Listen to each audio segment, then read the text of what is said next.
Hello, it's 7 o'clock. I'm Nick Quraishi. You're watching Sky News Tonight and a special question and answer programme on the cost of living crisis. Tonight's headlines: the Prime Minister points to employment as the key to easing the squeeze on households. We don't want to see any kid, any family going hungry in this country, and we will do whatever we can to help. The Chancellor considers tax cuts to ease rising costs and blames global crises for slow economic growth in the UK. I know these are anxious times, and unfortunately, because the challenges we face are global in nature, I can't just make them all disappear. Coming up, we'll examine how international price increases are eroding living standards here in the UK.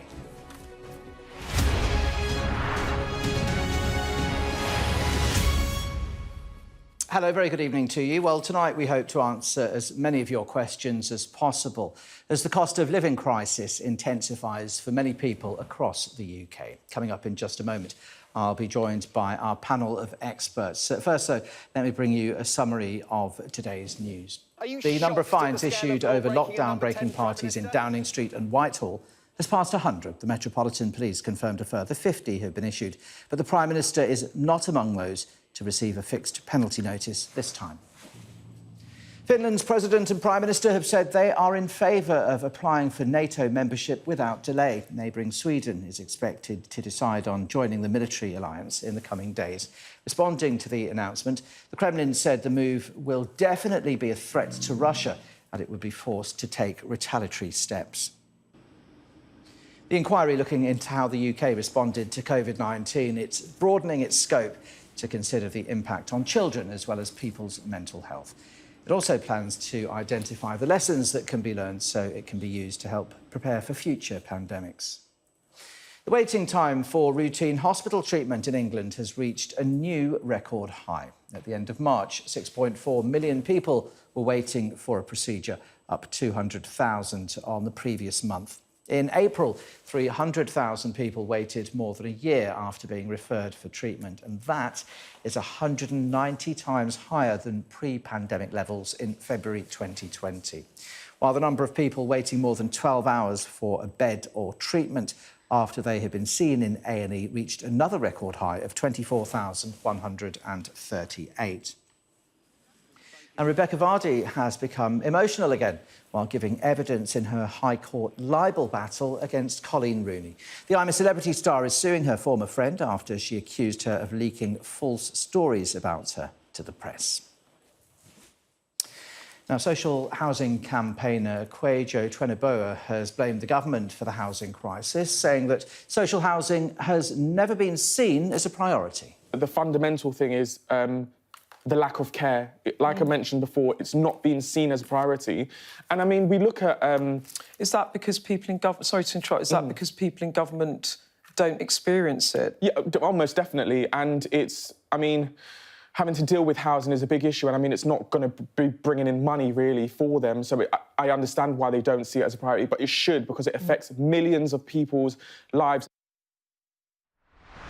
You can see the full interview with Kwejo Tweneboa on social housing on Beth Rigby Interviews. That is tonight, just under a couple of hours away, 9 o'clock. She'll also be speaking to the Russian ambassador to the European Union, Vladimir Chizhov, and former member of the US Colombo Mafia family, Michael Francesi. So do join Beth Rigby for Beth Rigby Interviews tonight at 9. The Prime Minister has refused to be drawn on the measures his government might take to help people struggling with rising costs. Speaking in Stoke-on-Trent today, Boris Johnson said tax cuts were already in place and insisted people will be further supported in the short term. But all this comes as official figures reveal that growth in the UK economy has slowed, with the rising cost of living thought to be the main reason behind it. We will continue to use all the ingenuity and compassion that we showed during the COVID pandemic. And what we're already doing, as you know, is helping people with the cost of energy, a £9.1 billion package to help people right now, £22 billion altogether, helping local councils to support families that are in particular hardship. But the crucial thing that we're doing is making sure that we steer the economy through the post-COVID aftershocks with continued high-wage, high-skill employment. And that has been the real miracle of the UK economy.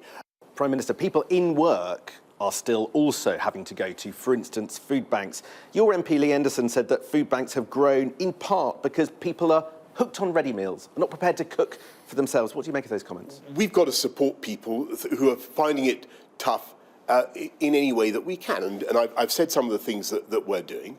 But when it comes to supporting people who need food, for instance, and families who are facing particular hardship, we've given extra money to councils, and we'll continue to do that. You know about the holidays and activities fund that we've been supporting, £200 million worth of support for people whose kids are going without meals.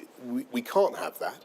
We don't want to see any kid, any family going hungry in this country, and we will do whatever we can to help. But is Lee Anderson right to say that people are using food banks because they can't cook?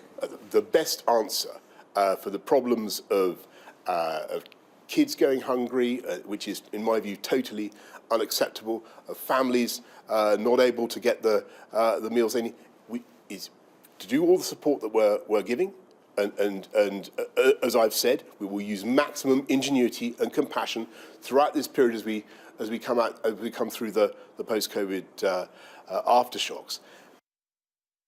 OK, so that was Boris Johnson speaking a little earlier today in Stoke-on-Trent. Time then to put your questions to our expert panel. Laura Souter is Head of Personal Finance at AJ Bell, the investment platform, and Nina Skerro, Chief Executive at the Centre for Economics and Business Research. Good to see you both. We're also joined tonight by Sumi Rabindrakumar, Head of Policy and Research at the Trussell Trust, which runs, of course, a network of food banks across the country. Ladies, very good to see you tonight. Thank you for your time today. I suppose we start with the questions, and that's what we're here for, isn't it? First question comes from Twitter. The Prime Minister says that jobs are the answer to the cost of living crisis. What about those in low-paid, insecure jobs? I suppose a question for you, perhaps, Laura, to start things off. Yeah, so part of the logic behind that is that we have very low unemployment at the moment, and so that means that there's a bit of a war for talent out there, and so wages should rise accordingly. But as this person points out, that's not very good for people that are on lower paid jobs or just don't have the ability to move jobs. I think the government's other solution is people upskilling, but clearly that takes time. It takes time for people to learn a new industry or a new job, so that's not an overnight solution for people struggling with their energy bills now. And Nina, maybe I can just ask you that this really has come out of nowhere, and people do seem to need help now, not any later, don't they? They absolutely do, and especially keeping in mind that for some households, they already had a couple of challenging years with COVID, and now they're entering this new cost of living crisis right on the back of that. And in fact, I wouldn't be surprised, despite the current rhetoric from the government, if we did see some targeted support in not too long, because I think we're going to get to a point where the government really doesn't have a choice but to recognize that more assistance is needed urgently. Well, we'll come to perhaps what some of those solutions might be. A tail end of this question, most people using food banks already have jobs. A point for you there, Sumi. Yeah, certainly in the UK, food bank need is a really stark reflection that for many, work alone isn't going to be the solution. We see some people in work. We also see quite a few people, so up to about a third, who've had difficult work experiences and are now between jobs because of the insecurity in the labour market. And then finally, just to point out that actually the really overrepresented groups who come to food banks in our network are people who can't work or face barriers to work. So that's, for example, disabled people. 62% of people referred are disabled. That's 3 times the rate in the general population. So, we need to face the reality that jobs are not going to be the solution for everyone, particularly if you're talking about tackling food bank need. And we shouldn't be cutting whole groups of people adrift by ignoring that fact. All right, let's hear from Jim. My one job isn't enough, Jim says, with the cost of living crisis. Do I get a second job? It's a fair question, isn't it, Laura? Should he? Yeah, I think a lot of people will be facing this. I think if your income isn't enough to meet the rising cost of living and the bills that you've got going out, you have two options. You either need to increase your income or you need to reduce the cost of your bills, and you can do a bit of both. But if taking on a second job is an option and it's something that you have available to you, then that can be one way of balancing the books. Obviously, for lots of people, it may not be possible to take on those additional hours or to take on a whole extra job.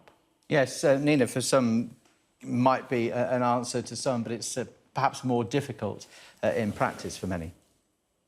Yes, I do imagine that some are already working full hours at a job that, despite working full hours, isn't paying them enough to face the very stark and very rapidly arriving costs of living rises. And what I think is a particular worry is that, given what we're hearing now, I fear that things will get worse before they get better in terms of the energy prices, which also trickle down onto prices of other services and goods. I think things are going to get significantly worse in the coming months. So people that are already facing problems are probably in for quite a difficult period. And Sumi, what are people telling you when they come to food banks? Are they feeling they have to get additional employment if they can? Perhaps most very difficult for a lot of people, though.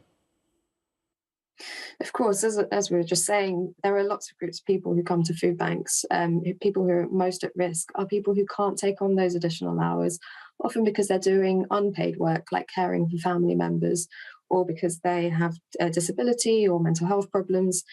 So that option is really restricted for quite a few people. And that's why we see people coming to food banks, because they don't have those other options available to them. And they also don't have the security of a sort of adequate lifeline from the benefit system.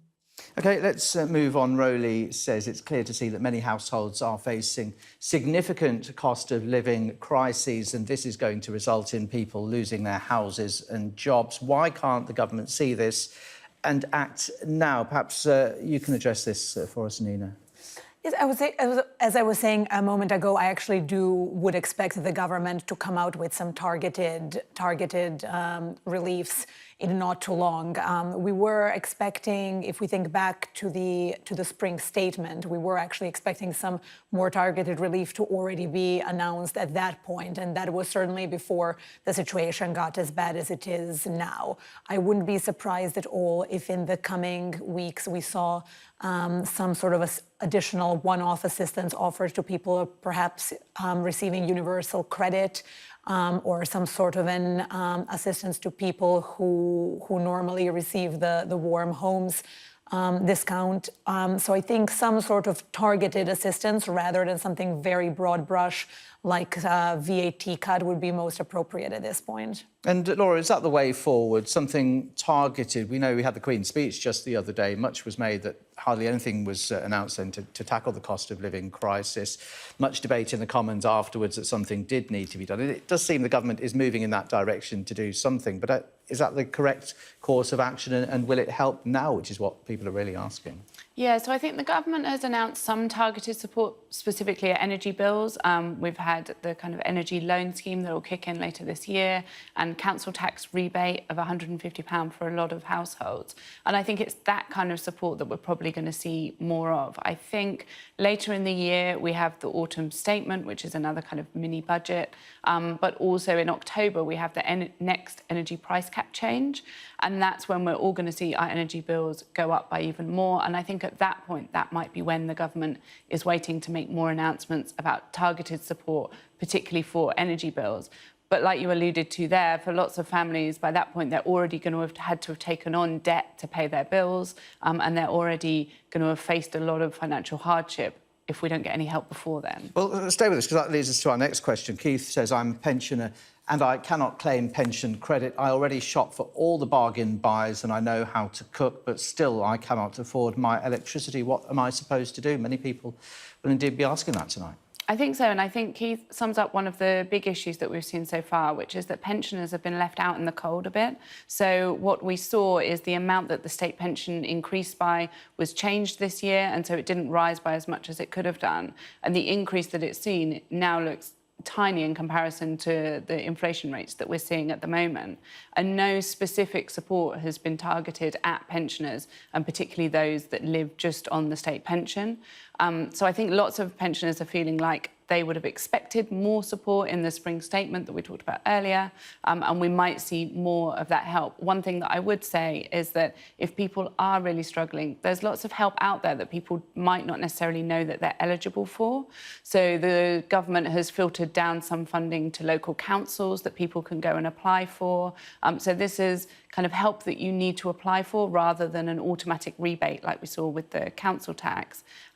Or it's worth going to an organisation like Citizens Advice, where they'll be able to look at your income, your outgoings, and see if there's any additional benefits or support that you might be eligible to, because so many benefits out there are underclaimed and people could be getting more money. And Nina, let me put this to you, linked to pensions. Peter asked, what about people living on a state pension? £350 doesn't even touch the size. I presume that's for two people. Tax cuts don't help us, and the extra council fund cannot help with income. And it has to be said, of course, that people are getting a council tax rebate. Well, not everybody, but many households.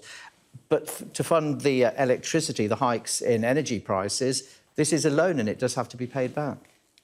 Yes, or at least that is what is structured at the moment. Again, if the situation continues to worsen, it's not, I know it hasn't been announced yet, but I wouldn't be entirely shocked if what is now being sort of discussed as a loan ends up being converted to a grant down the line. We've seen similar changes in the past. Perhaps, for example, for some of the COVID relief, so we've seen that the sort of assistance offered can be quite fluid. OK, well, do stay with us. Thank you for all your comments and thoughts for now. You are watching, to remind you, a special question and answer programme on the cost of living crisis here on Sky News. And next we'll be asking, why are people on disability benefits being ignored? See you in a couple of minutes. I'm David Blevins and I'm Sky's senior Ireland correspondent. I'm based in Belfast, a city transformed by peace, but still struggling with its past.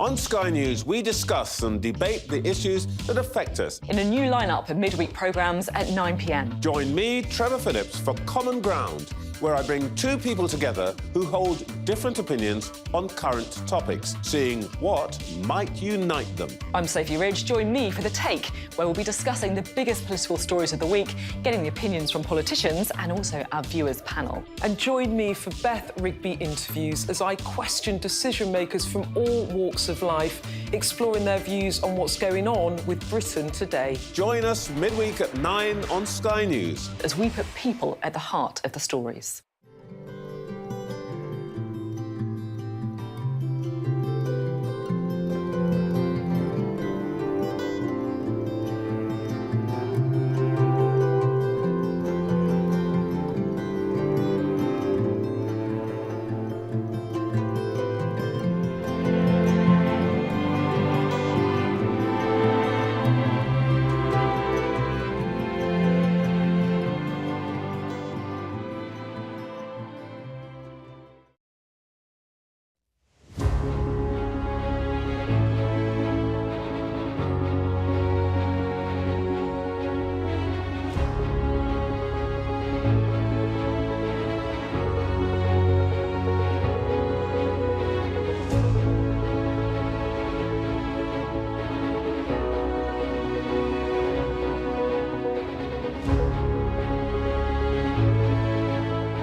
Hello, you're welcome back to Sky News Tonight. This is a special question and answer programme on the cost of living crisis. Joining us, our guest, Laura Suter, Head of Personal Finance at the investment platform AJ Bell, Nina Skerro, Chief Executive at the Centre for Economics and Business Research, and Sumi Rabindra Kumar, Head of Policy and Research at the Trussell Trust, which runs food banks.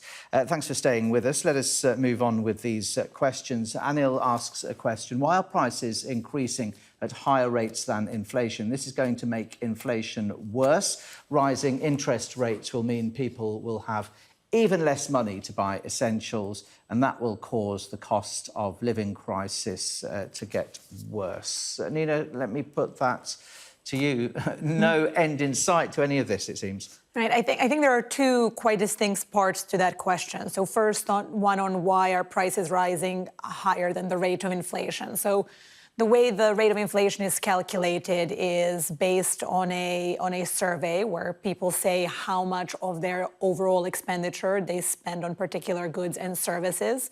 And then based on those answers, you weigh up how much of significance, how much of a weight to give to each product and service. You put in what is called the consumer basket of goods. Put it in this basket. So it's really, changes, so it's really a weighted average. So there are questions of, is what we're putting in that, metaphorical basket correct? Are things weighted correctly? So it's very much a weighted average. So it's entirely possible that depending on your own consumption patterns, you could be facing price increases faster than what the typical consumer is facing. And I often feel this way myself. I've been saying for a while, I feel like my own inflation rate is probably close at 25%, well, twice over. The other part of the question was relating to interest rates.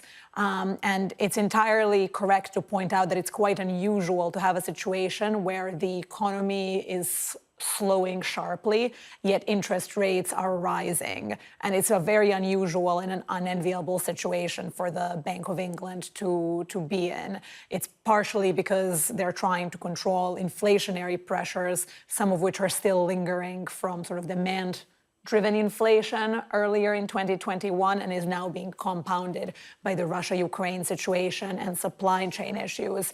I do see the need to raise interest rates to help on the inflationary side. And the way that helps is by higher interest rates, mean that there is less money available, which controls the amount of demand that there is and controls price levels. But it's entirely correct to point out that it's quite counterintuitive to doing that when the economy is already slowing. Yeah, we see the interest rates are going up. Let me put that to Sumi, the fact inflation, people facing rising costs, that's something that people must be telling you as they come to food banks. It seems everything, the cost of everything to many is going up.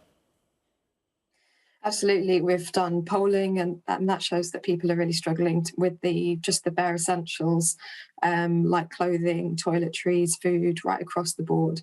And actually it's a combination of those things. So it's not just struggling with one bill, it's the fact that it's multiple bills that are piling up and people are having to choose which essentials they go without, or sort of how much debt they're pulled into because they can't afford these spiralling costs. And it's really reflected in the level of need that we're seeing in our network of food banks at the moment, which has been accelerating exactly since this cost of living crisis first emerged in the autumn.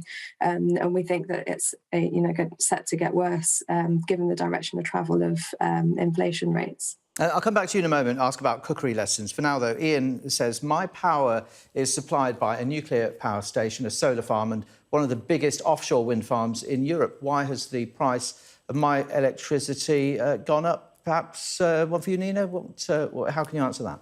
Well, based on the energy strategy we've heard about recently from the government, it seems like their thinking is similar to Ian's, in the sense that they're thinking if we can reduce our foreign energy dependence and boost the sources of energy that Ian has listed there, solar, wind, nuclear, the country won't be as susceptible to future shocks. But as we've heard from the strategy, that is really not going to do anything with this crisis. Their time frame is sort of 2030 and beyond. And the reality is, at the moment, the UK, like much of Europe, is still dependent on energy imports. And even if we are getting less of our energy than some European countries directly from Russia, it doesn't mean it's isolated from these global shocks, because the markets that the UK does source its imports from are raising their prices in recognition of the lowered overall available supply because of the Russia-Ukraine situation. All right, we'll come back to that in a moment, and calls for a windfall tax. I know that's something we need to discuss. A question for Sumi. This from Margot. I had cookery lessons at school. Now children don't. Simple recipe leaflets would help. Do food banks offer fresh food? That question, of course, in relation to the Conservative MP, Lee Anderson. Didn't he claim that people who use food banks don't know how to cook or manage their finances properly, can't cook, can't budget effectively, what he had to say? In answer to sort of the question here around sort of fresh food, certainly some food banks do offer fresh food if they can, and they have local partnerships that allow them to do that. But really, the point here is, that reflects the fact that food banks will always do whatever they can to step up and help their community as much as they can. But really, it shouldn't be left to frontline organisations like food banks to ensure that people can put food on the table. And the stark reality is that people simply don't have enough income to be able to put food on the table and afford the essentials. Our research shows that the average income of someone referred to a food bank in our network was about £57 a week.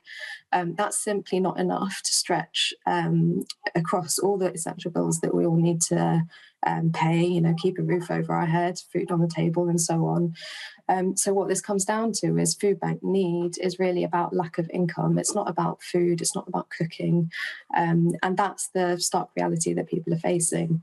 And that's exactly why, harking back to your question about sort of inflation rates, why we are focusing so much on the fact that urgent action needs to be taken to strengthen our social security system so people have that lifeline to be able to afford those essentials.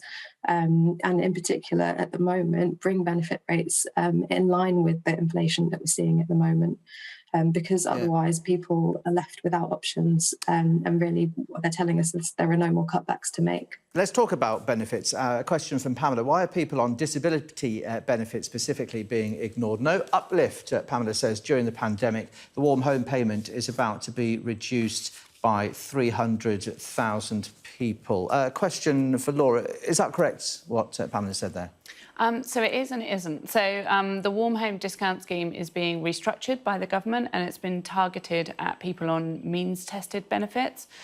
It means that an extra 750,000 people will be eligible for it, and actually the amount is increasing. So previously it was £140 towards your energy bills, now it's £150. However, part of that change means that lots of people on disability benefits are no longer going to be eligible for it. So that's where that 300,000 figure comes from. And so it means that lots of those people are going to be left without that money and still paying high energy costs. And it's worth pointing out as well that disabled people generally face higher energy costs, either through being in the home more or having specialist medical equipment that they need that needs power, or, for instance, needing to wash their clothes more. There are lots of reasons why they would have higher energy needs, but also benefits haven't increased by the rate of inflation, and so their income isn't rising to match that. Very interesting. All right, thank you again for now. Do stay with us. You're watching a special question and answer programme on cost of living crisis. Next, we'll be asking, if fuel companies are making record profits, why are we still paying such high fuel costs? Back after the break.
Hello, welcome back to Sky News Tonight. I'm Nick Quraishi. You're watching a special question and answer programme on the cost of living crisis.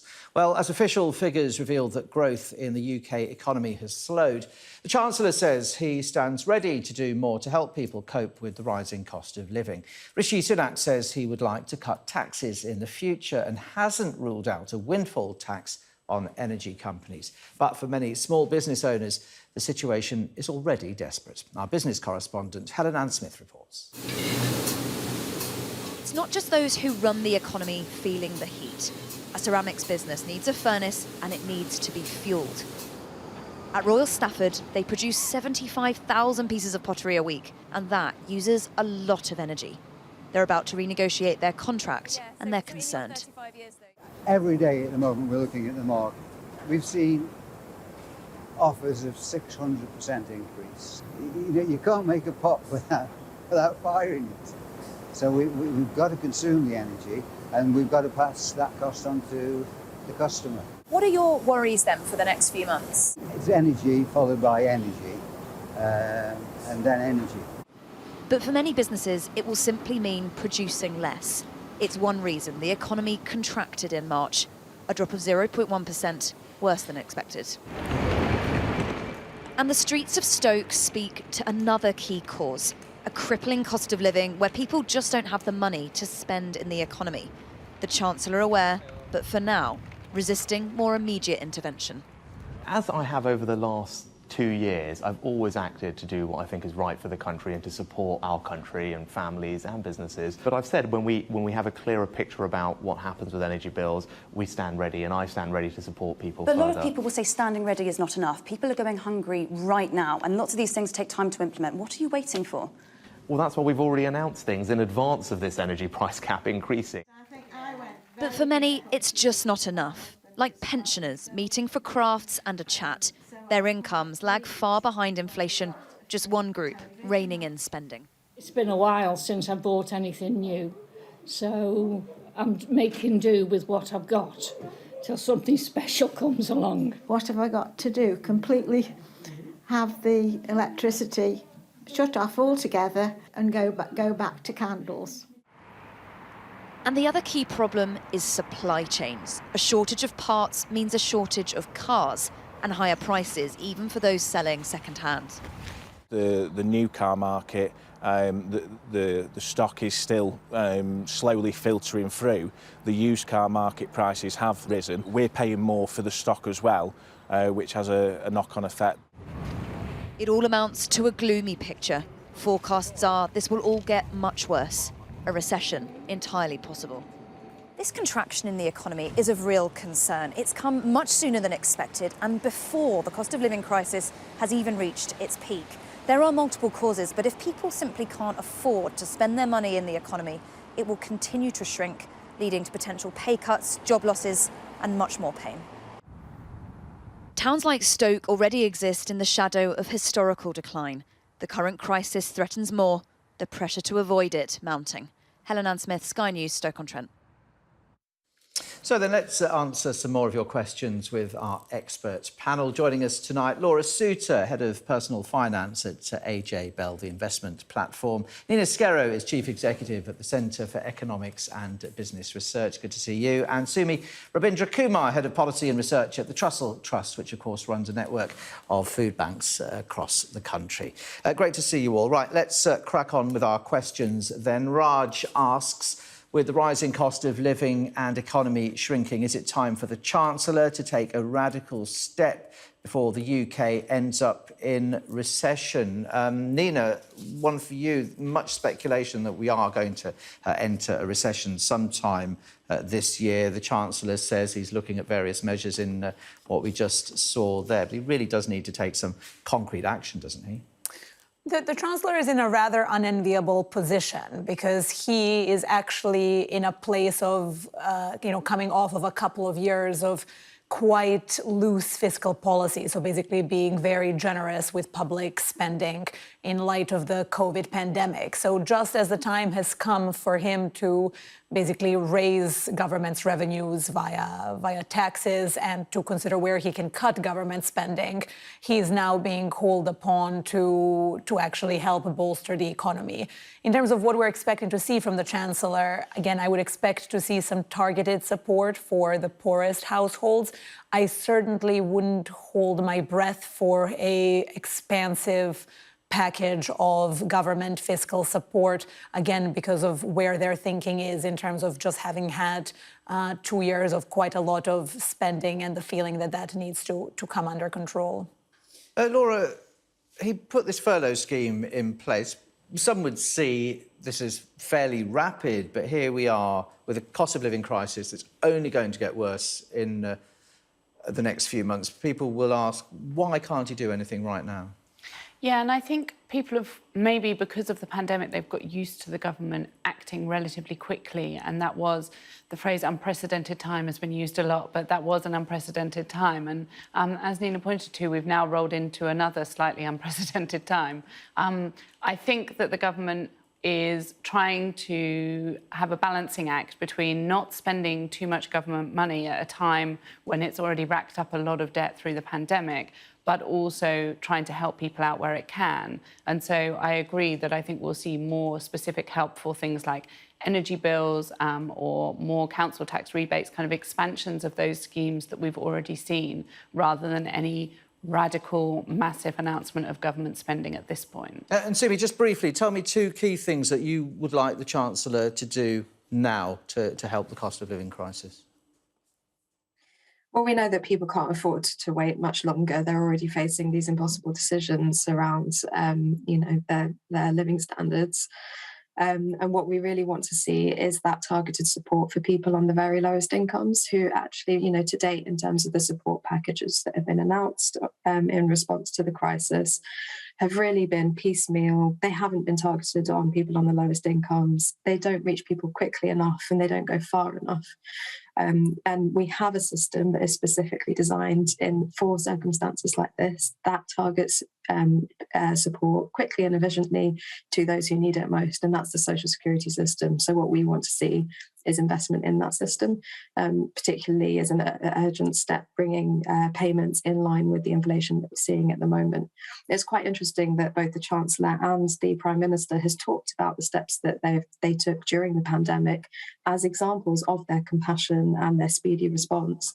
And yet the glaring gap in the current cost of living crisis support that has been announced so far is precisely that investment in social security that we saw during the pandemic, like the uplift, £20 uplift a week to universal credit. That is missing and that needs to be rectified. All right, let's crack on. The Chancellor, Mike, asks, took 5p off fuel tax, but how does that help people who can't afford a car? In fact, as transport costs go up, we have to pay more to use public transport, therefore making us worse off. Would it not have been better to cut VAT so everyone gained, not just the better off? Perhaps I can put that to you, Laura. Yeah, I mean, I entirely agree. I think that the 5p cut to the fuel duty, for one, didn't go anywhere near counteracting the price increases that we'd already seen, but also you've got to be at a certain wealth level to be able to afford a car, and lots of people, as Mike was saying, can't afford a car, and so they're using public transport, and we've seen massive increases in train fares, for example. So I think what people would rather see, rather than perhaps some headline-grabbing news around fuel getting cheaper, is actually much more targeted support at low-income families who are really struggling at the moment, who couldn't even think about buying a car and putting petrol in it because that would be so far beyond their budget at the moment. All right, Andy says successive governments have kicked the can of long-term, secure, affordable power supply down the road for decades. Why doesn't the government consider nationalising all utility companies, electricity, gas and water? Is that something you might be able to comment on, Nina? Well, we have seen other European countries considering options such as nationalization of utility providers. It hasn't been with much seriousness discussed recently in the UK. We certainly didn't get any indication of that happening from the government's energy strategy that was discussed recently.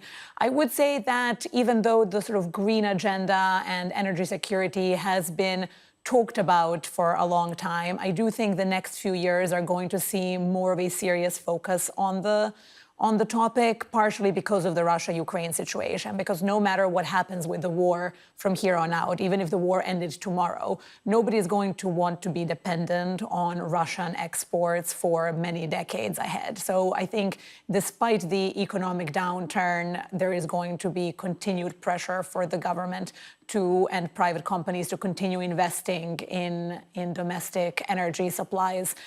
So I would expect to see more of that in terms of where the government is thinking the solution lies. All right, John says, can you please address why the record profits for fuel companies like BP are not being filtered back to the people? If these companies are making record profits, why we're still paying such high fuel costs, Laura? Yeah, so I think the difficulty here is the government doesn't want to commit to what would be called a windfall tax. Previous governments have done it, and this would be a one-off tax that's focused on energy companies and those particular profits that they're making at the moment. Clearly, the tide is shifting, though, on that, isn't it? Even with the Chancellor now saying he's looking at a pragmatic approach, potentially. Yeah, it does seem like the weight of public opinion is shifting. I think it's a tricky one. I think there are winners and losers in it, and it's a fairly blunt tool, to be honest, in applying this kind of one-off tax.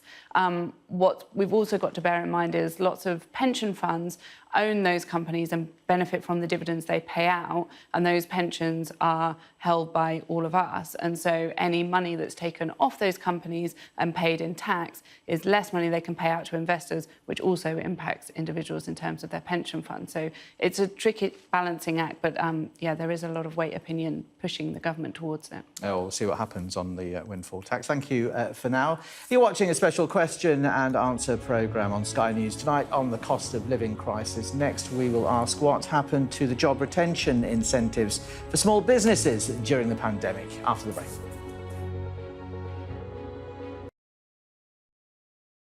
So Jim travels quite frequently on sort of geology and archaeology interest trips with other hobbyists, and travelled to Iraq with an organised tour group around a variety of historical sites and mosques and things, as well as sort of desert ruins and things in Iraq. And on visiting a site called Eridu, found some pieces of broken stone and shards of broken pottery on the ground, kind of asked whether it would be all right if he takes a few home to stick on the bookshelf at home as souvenirs of the trip. He was told that would be fine because they have no historical or economic value. That was confirmed by the sort of experienced tour group that he was with, and also by Iraqi Ministry of Tourism official and a former police officer who was with them as security. And then upon arriving at the airport, Jim was arrested and charged with attempting to smuggle historical artifacts out of the country. And that was 8 weeks ago. He's still in detention at the airport. So we've received no kind of ministerial engagement of any kind. We've never spoken directly with anyone with sort of political decision-making capability, but the FCDO are very keen to sort of point out, and we acknowledge they are providing consular support. It's worth calling out what that is. That is weekly or every other week visit to Jim to make sure that he's being fed and watered. That is providing us with the phone number of an English-speaking lawyer in Iraq, and that's about it. So I mean, under the assumption that the Foreign Office looks after British citizens who run afoul of injustice abroad, we feel like they could certainly be doing more, and we are just urging the Minister to just meet with us to discuss ways in which they are helping or ways in which they can help. We've not spoken to him verbally since before he was arrested, so as I say, just coming up on 8 weeks now.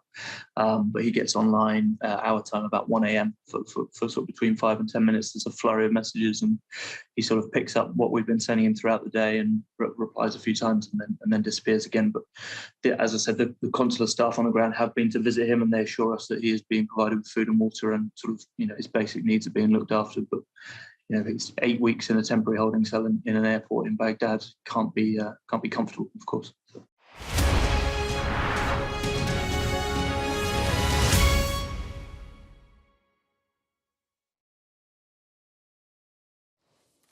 Hello, welcome back to Sky News. Tonight you're watching a special question and answer programme on the cost of living crisis. Families and businesses are straining under a weight of global price increases, largely caused by demand outstripping supply post-pandemic.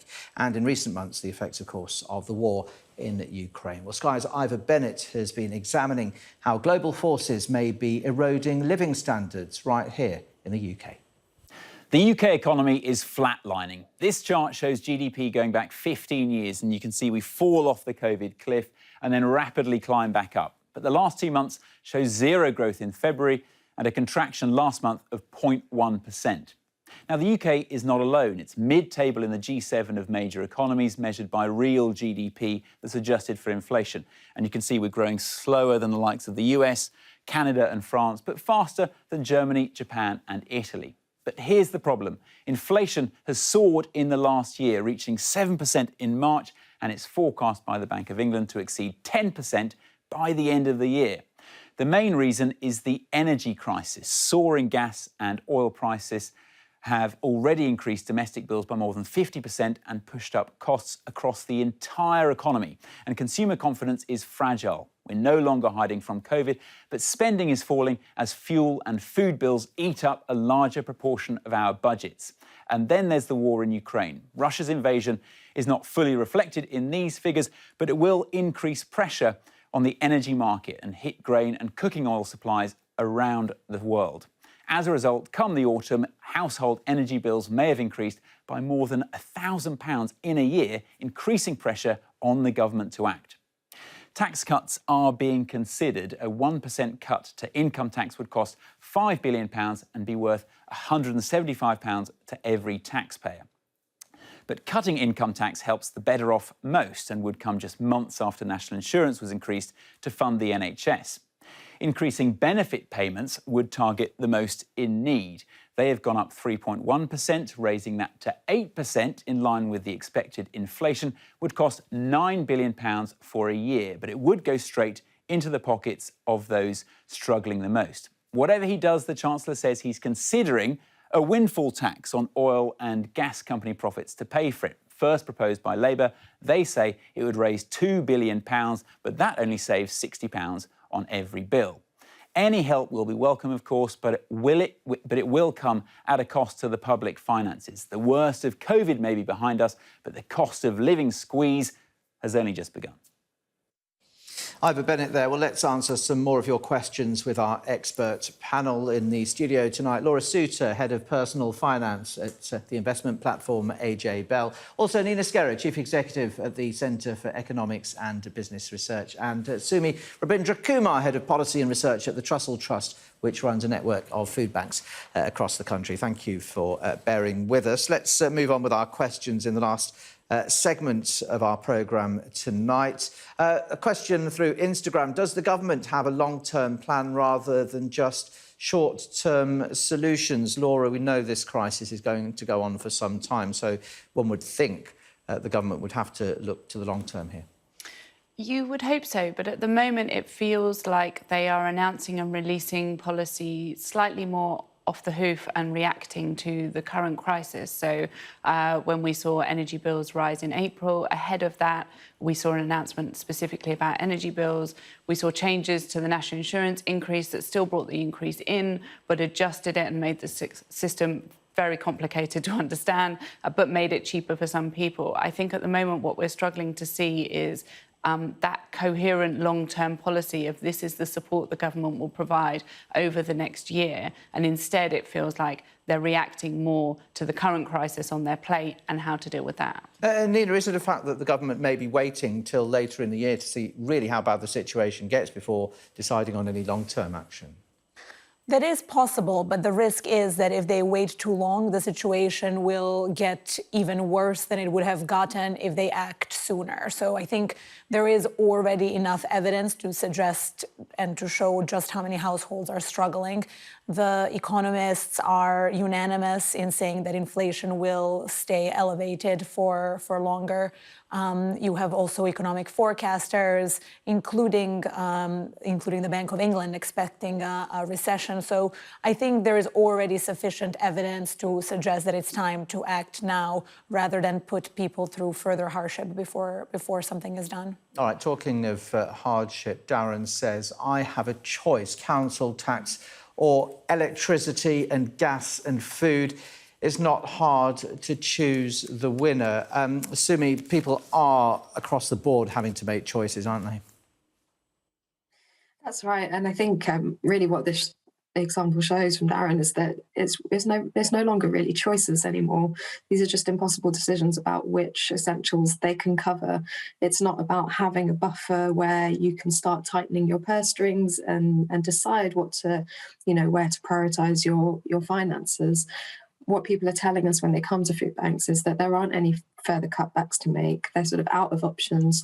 And also food bank managers are telling us that they also feel that they're out of options too, that people are doing all they can. They're trying to ensure that they're claiming everything that they're eligible for, they're budgeting, they're prioritising, what they're on their household spending, but there's nothing really left to do to manage the cost of living crisis at the moment. And actually, we have seen that in our network for a number of years now for some people. But what's really concerning is that this is obviously accelerating, and gatherings step in and show that they recognise the sort of emergency that's really unfolding now for many people in our communities. All right, we'll come back to you very shortly. Adam says on the 5th of November 2020, the government cancelled the job retention bonus, a £1,000 incentive to employers to retain staff, and continued topping up their furlough. What happened to the retention incentive that failed to materialise? The many thousands of pounds employers are owed have a massively detrimental effect on businesses. Is there any intention, Adam asks, to repay the debts? Nina, let's put that one to you. I certainly don't think there is any intention of bringing that back, and I think the Chancellor has been quite definitive in the way he's talked about that, the justification being that was cancelled because the furlough scheme was extended. Now, it's certainly valid to ask questions about is it reasonable, is it fair to make an announcement, have businesses make business decisions on the back of that announcement, and then basically say that things have changed and that assistance won't be forthcoming. I would say in aggregate that the furlough scheme in the UK was very generous and lasted for quite a long time. So hopefully most businesses would have benefited, that needed it that time, would have benefited from the ability to keep staff on furlough for longer and were able to get some form of assistance, if not that specific £1,000 per employee coming back from furlough. OK, a final question. We are a couple, this is through Twitter, earning a total of £35,000 annually after tax. We are bringing up 3 children, spending on basics and still saving some for holidays. Why can't other people start acting wisely? A quick one for you, Laura. That's pretty unfair to many people, many might suggest. Yes, I think so. I think, but it probably echoes the views of some people out there who think, well, I'm doing fine. Prices have gone up a little bit, but I can still afford it. Everyone else should just budget. And I think it just depends massively on your circumstances, how you came into this cost of living crisis, whether the pandemic impacted your finances dramatically or not. And so I think while that person's doing very well, other people are really struggling, and it's not just a case of cutting back on Netflix or shopping at a cheaper shop. And final word to you, Sumi, in a quick sentence, when you hear that, why can't other people start acting wisely, what do you think? I think for some people, they are fortunate enough to have a buffer to choose, to change their spending decisions. For people on the very lowest incomes, people that need to use food banks, they don't have that option. They don't have the luxury of that option. And that's why we need government action to ensure that people are protected from the very worst of the crisis that's unfolding at the moment. All right, Sumi Rabindrakumar, Nina Skerro and Laura Suter, thank you very much indeed for joining us on our special Q&A programme today. You're watching Sky News Tonight. Coming up in the next hour, Russia's ambassador to the EU tells Sky News the expansion of NATO to include Finland would be a threat to the stability of Europe.